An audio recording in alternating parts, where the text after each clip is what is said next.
Fala, rapaziada, professor Rafael Marques, mais uma vez na área e meu amigo, vou te falar uma parada, vou te falar, essa aula que eu vou gravar para você agora, ela merece uma estátua minha aí na frente da sua casa agora.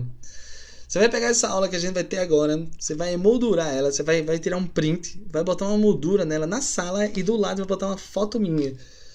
Só para você, moçada, lembrar de como você foi feliz esse dia, porque você pegou um resumão do sistema urinário que vai salvar a tua vida, hein, moçada? Chega junto, ó. Olha só o que vai ter aqui nessa brincadeira. Primeira coisa que a gente vai ter que lembrar é que existe uma relação muito íntima entre a hidratação corpórea e a volemia. O que é a volemia? É o volume de líquido de sangue. A gente já viu que emia significa no sangue, né? Volume, né? Volume de sangue, volume de água no sangue, enfim. E a volemia, portanto, a quantidade de água que existe no sangue, ela é diretamente lá proporcional à sua pressão arterial, né? Quanto maior a volemia, maior a pressão. Claro que essa pressão ela vai interferir, moçada, na filtração glomerular e na reabsorção de sódio e água, como a gente acabou de conversar na aula sobre regulação hormonal, tá? A filtração glomerular, a reabsorção de água, elas influenciam na nossa querida diurese, e a diurese, no final das contas, é ela que vai lá, moçada, decidir quanto de água a gente vai perder pela urina, tá? Aí, veja só, olha só que interessante. Quando você tem um aumento na hidratação corpórea, quanto mais água tem no seu corpinho, maior será a sua volemia. Mais água vai ter lá dentro do teu vaso sanguíneo. Quanto mais água dentro do vaso sanguíneo, maior a pressão arterial. Então, a pressão sobe quando a gente tem muita água dentro do vaso. Bom, essa pressão alta ela tem que ser revertida, né? Então, para revertê-la, eu tenho que aumentar a perda de água pela urina. Quanto mais água eu perder pela urina, menor será a minha volemia, resultado, vai cair a minha pressão arterial, tá? Agora, como é que eu faço, moçada, para perder mais água pela urina? Você vai lembrar aí, ó, filtração glomerular. Filtração glomerular representa a quantidade de água que sai de dentro do vaso para dentro do tubo renal. É a quantidade de água que eu perco do vaso sanguíneo para dentro do tubo.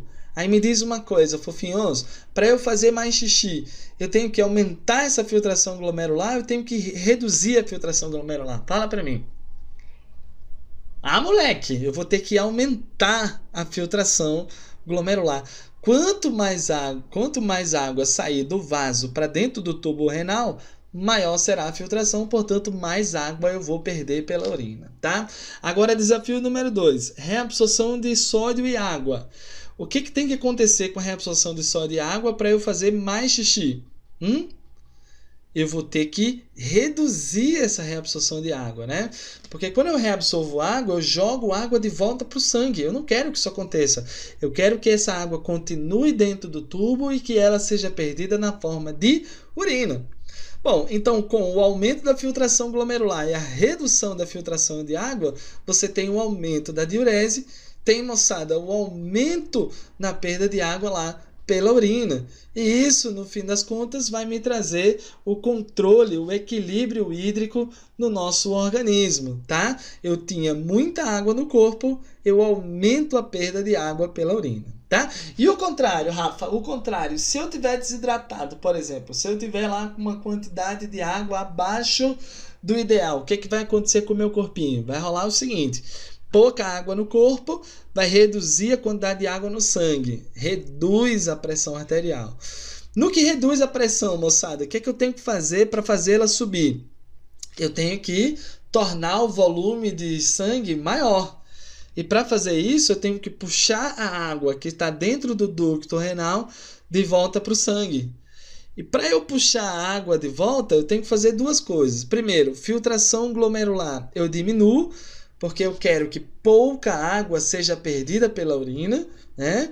E a reabsorção de água eu aumento, porque eu quero jogar essa água de volta para o vaso sanguíneo, tá? Com isso, moçada, você vai fechar a torneirinha, vai diminuir a diurese e, no fim das contas, diminuir a perda de água. Esses dois fenômenos, muita água, muito xixi, pouca água, pouco xixi, caracteriza aquilo que nós vamos chamar de homeostase hídrica no nosso corpo. Lembrando, fofinhos, que a gente vai ter alguns hormônios que vão brincar aqui nessa parada. Por exemplo, quando a pressão arterial aumenta, a gente tem esse aumento na filtração glomerular aqui, ó. Lembra qual é o hormônio que vai participar desse processo? É um rapazinho conhecido como PNA, aquele produzido lá pelo átrio, né, do coração, que vai ter esse efeito de aumento na filtração glomerular. Outra coisa, caiu a volemia aqui, ó. Caiu a volemia, caiu a pressão. O que eu vou fazer, ó? Opa! Caiu a pressão, eu vou aumentar a reabsorção de água. Lembra aí os dois hormônios que vão participar desse processo? Tu vai ter ADH, que vai aumentar a reabsorção de água, e um outro camarada conhecido como aldosterona. Maravilha, moçada? Então aqui, ó, um resumaço aí, né, do nosso sistema urinário. Se você conseguir pegar esse quadro que a gente fez aqui, cara, tá resolvido o seu problema aí em relação ao Enem e aos vestibulares. Valeu, moçada, espero ter ajudado. Eu vou deixar aqui um grande abraço para você, fofuchice, e até a próxima. Falou!